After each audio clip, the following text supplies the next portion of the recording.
Guys very short question आ चुके हैं और प्रॉब्लम 54 चल रही है करंट इलेक्ट्रिसिटी की। आपको अच्छे से पता है, मैंने बहुत सारे क्वेश्चन सॉल्व करा दिए, 53 तक करा दिए, 54 क्वेश्चन को लगाते हैं।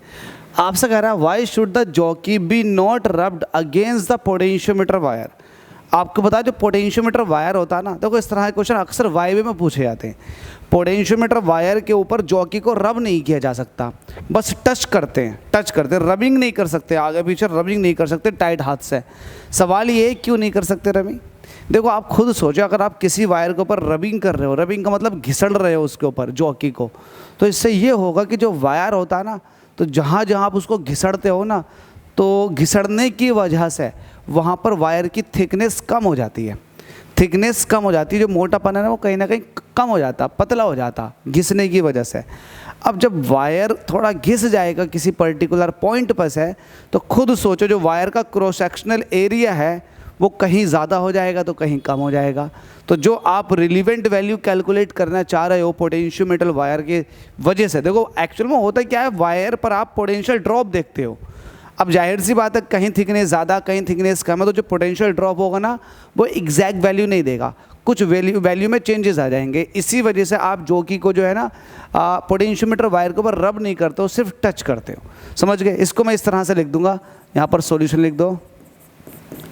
Bye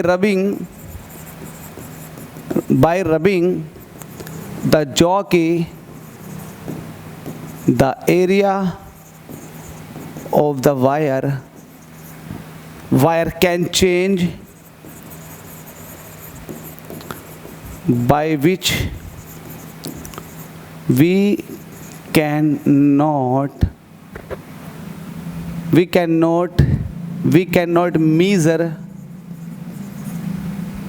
measure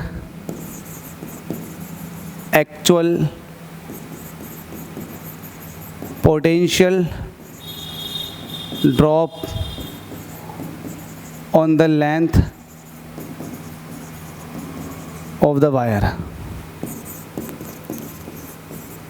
So we cannot rub the jockey